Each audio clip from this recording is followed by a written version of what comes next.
So let me just make sure I've got this right. Not only do you want me to go into space with all the risks and dangers inherent at that, but also there's going to be people trying to hurt me, trying to stab me, trying to shoot me, and as well as that, there's going to be really horrible, icky things with lots of sharp teeth and claws and squidgy, squirmy tentacles trying to kill me as well. Remind me again why I'm doing this? Yes, today on Dragon's Teeth, we're talking about combat in Mothership.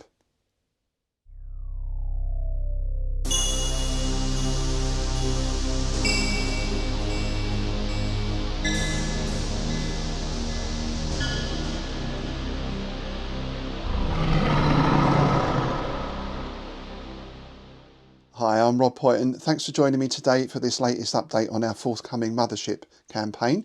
And I'm delighted to say that we've got a group of players together now. We're going to be having our session 0 in a couple of weeks' time. And I've started to get the characters coming in. And it's been exciting to see how the players are picking up on the setting and using that to develop the background of their characters, including in one case already having some contacts or friends or maybe even old enemies on Prospero's dream. So of course that's all going to plug in to the narrative and will really help the campaign develop. Now, when we look at Mothership, we see it's a fairly simple, straightforward set of rules, certainly compared to some of the more complex RPGs.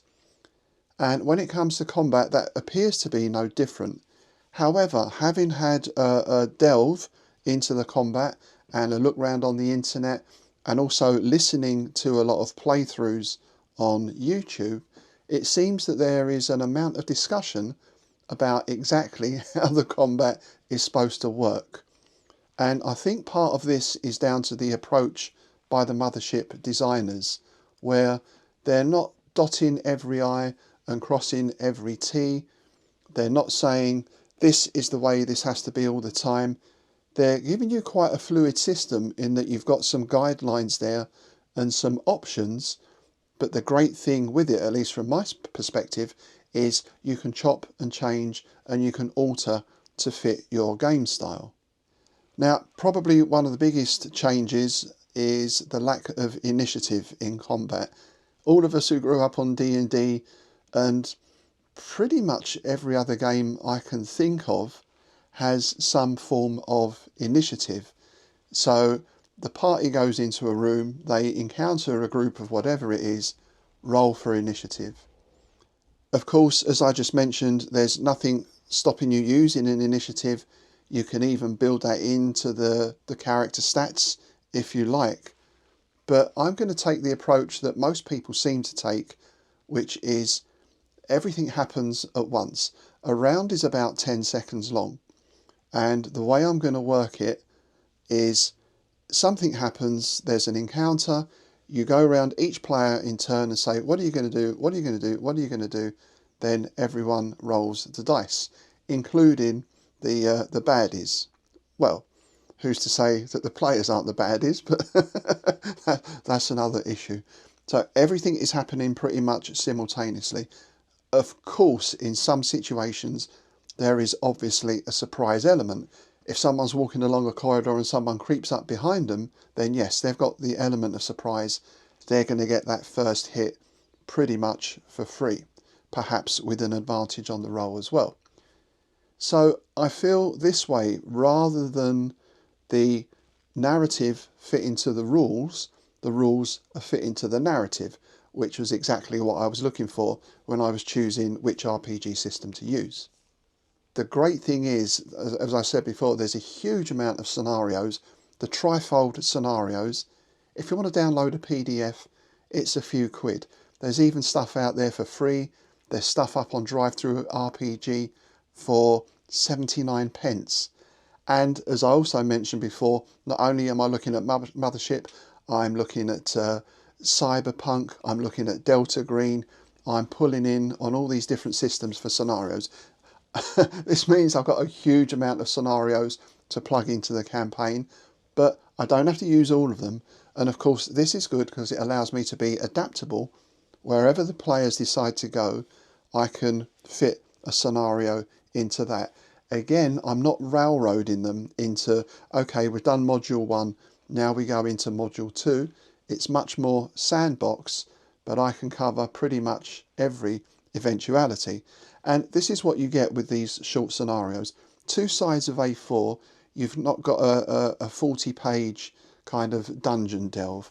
You're given the bare information, you're given a basic map of the facility or the spaceship or whatever it is, and then it's up to you how you bring all these elements together. So again, I've probably said it when I did an overall look at the game. This is not a system for those who want everything laid out and written out. This is a system that gives you the bones and a little bit of flesh. Oh yes, there's flesh, but you know, it doesn't go into hyper detail about absolutely everything.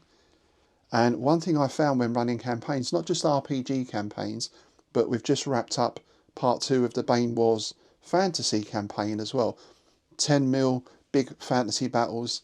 And what I found in that was I was able to develop a lot of it as I went along according to what the players brought to the game, rather than have absolutely every hex of the map finely detailed, having all these things finely detailed that might not ever even happen or occur. So if you're happy with working off the cuff, you don't mind improvising on the spot, and it doesn't fluster you if characters don't go to the scenario they were supposed to but go somewhere else instead, then I think the Mothership approach works very well for a campaign, as well of course for the one-shots. I think it's primarily designed for one-shots really when it first came out, but it's interesting to see now how people are tinkering with it in order to make it an excellent campaign RPG as well. So that's pretty much it with the combat. Everyone gets to choose an action. Everyone goes through that action. If they need to roll the dice, they roll the dice. Obviously, if they're shooting at something, there's a combat roll involved. Perhaps they want to duck and hide under a table, and who wouldn't? Then there's a body save for that. And everything is resolved at the same time. And I think this approach is important as well because it keeps the intensity, you know, it keeps the tempo going. The worst thing can be sometimes you've taken an hour of gameplay to get into combat, and then everyone rolls the initiative. We have to check everyone's armor class. What does yours? I'm going to do there, you're going to go there. Okay, so you roll to hit. Now we roll to see where that's hit, and now you've got to roll another. You know, it gets very protracted, and I have heard of D&D combats that go on for hours. You know, for not a huge battle, just maybe a group of 6 or 7 player characters versus a group of orcs or whatever. So I think Mothership combat, or certainly as we're going to run it, is going to be short, sharp and brutal, which brings me to my next point, because we think Marines, the name of the setting is Assault Team 5, it's got a lot of military trappings, it's a unit put together by the military, or at least by the ministry, and you could be forgiven for thinking, right, this is going to be like a bug hunt, we're going to load up, get the ammo in, off we go, and we're blasting everything in sight. That's not really quite how it's working, because the name Assault Team 5 is given to the unit because it is a covert ops unit. And if you've got a covert ops unit, you don't call them the covert ops unit. I have a couple of friends who have worked covert ops in various situations and various settings. And in one case, the unit was known as the removal men because their daytime job, their cover, was when an officer moved or when a base was moved, they went in and shifted all the furniture. You know, they were the removal men. Of course, their actual job outside of that was something else entirely different. Well, I suppose you could say some of it was about removal, but let's not go there. So the thing is, there's all these military trappings, and every player will receive military training as part of their selection in Assault Team 5, but combat is not the goal, if you like. There may well be missions where they have to go in and take someone out, or of course they're going to encounter cartel members or gang members there could be shootouts going on and that sort of thing, but they're not a military unit in the sense of we put them in the line there, they engage the enemy in a battle, and so on and so on. This is why we have a nice mix of characters. So we've already got a doctor, we've got a retired bounty hunter, I'm sure we're going to get some scientists in there, people who can operate in normal environments or even in dangerous environments without having to blast everything. In fact, if you're on Prospero's Dream and you start blasting away at all and sundry, you're very quickly going to end up in court, and that is not a very edifying prospect on Prospero's Dream, I can tell you that. Just a couple of other quick things to add in as well. I've spoken about travel.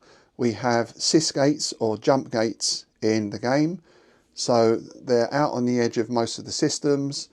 The ship approaches the jump gate, they put in the coordinates, they go into the jump gate, they pop out somewhere else pretty much instantaneously.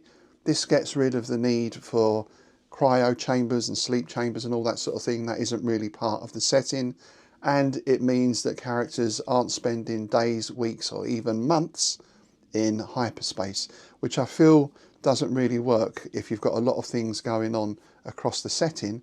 6 months in travel, you pop out somewhere else, then 6 months back. A whole lot can change in a year on any setting, let alone Prospero's Dream. So the jump gates are pretty much simultaneous. Of course, there are accidents. Some people arrive before they leave. Some people may not even arrive at all. But, you know, every form of transport has its risks. This also means we'll be working to a standard date format. I'm just going to use our regular calendar because, again, how do you have dates in space when things are light years apart? So just for ease of play, we're going to keep everything on our normal date. We're going to start on March the 1st or whatever it is, and we'll track the dates that way. Another thing that came up as well is when you work an RPG, let's say you're doing something historical, it's set on Earth, how do you describe NPCs? Well, the usual thing is you think about their nationality and you think about their ethnicity. In space, in the future, should we ever get there, where the population is flung out amongst all these star systems, how does that work? Do you say someone, if they're born on the Mars colony, they're a Martian? If they're born on Epsilon 5, are they an Epsilonian? That doesn't really help in our terms to understand what a person looks like. Given that everyone is human, there's no alien races as such, as far as we know. So what I'm going to do is just stick with our current terms for describing people, but of course I want to avoid falling into tropes and stereotypes and all that kind of thing as well. But if a party are going to meet an NPC that they have to interact with, then I'm going to use the description of what do they physically look like, their height, their build and so on. Then I might say it's a Chinese woman in her mid-30s. That gives everyone a fairly instant visual representation. And of course, we've got things like player handouts and portraits of all the NPCs and that stuff as well. But I just thought it was an interesting thing because if you were born on Epsilon 5, what is your background, what is your culture? We see on Star Trek, which has a similar setup, I guess, that people tend to have some reflection back to their Earth roots and their Earth culture, which is perfectly great. We can keep that in the game. But of course, it does give us scope as well to explore other possibilities. If someone is born and raised on a little asteroid mining colony, how does that affect their cultural outlook, for example? What is their sense of self-identity? So these are perhaps themes that we can weave in.